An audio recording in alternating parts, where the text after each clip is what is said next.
When I was 35 years old, I just had the feeling like I'd rather be dead than fat. At 136 pounds, I thought that I was fat. So I was dealing with this obsession, doing different things, the bulimia, the diet pills. And I just would do anything not to be fat. I got a friend who was doing crystal meth, and I asked for one small little baggie. I don't want to do it to get high.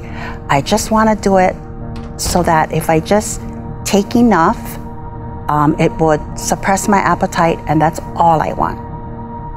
Just to lose 10 pounds so I could be in my 120s again.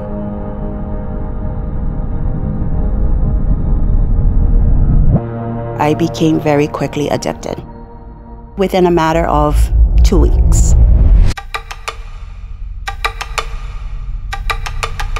Ice addicts have a term, and they call it the chase.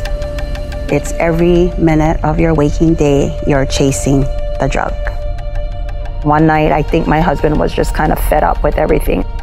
He was gonna leave me.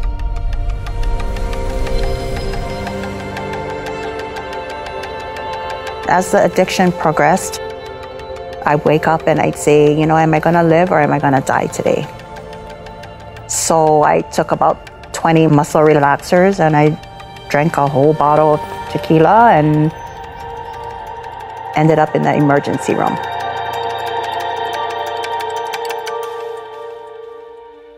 I knew I had to do something or I was gonna lose literally everything. When the therapist said to me, any kind of recovery or any recovery program is based upon faith in a higher power or faith in God, I was very angry. I was angry with God because of all the things that had happened to me as a child and all the things that I wanted him to fix that he didn't fix.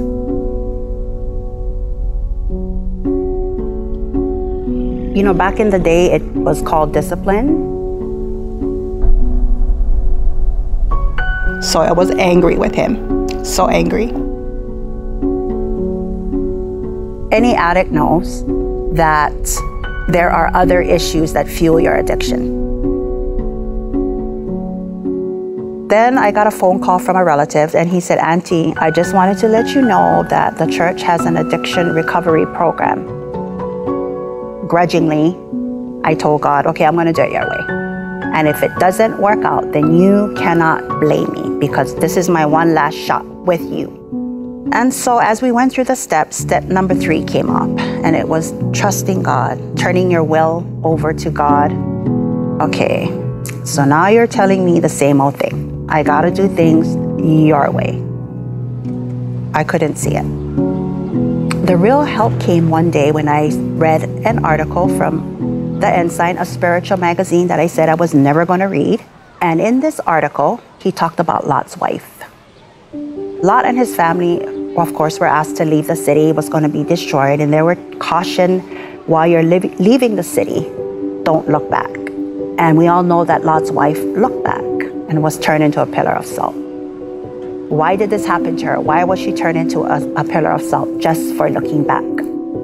And he said, it wasn't so much that she was looking back, it was because she looked back with longing. That she looked back yearning for the things that she had left in Sodom and Gomorrah. Her heart was still there. When I read those words, I said, I am Lot's wife.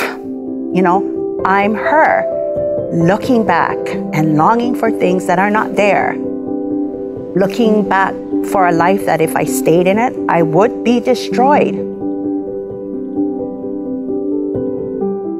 In my mind, step 3 is all about trusting God and realizing that the creator of this universe can not only help you recover, but he can literally provide a different life for you, a new heart for you,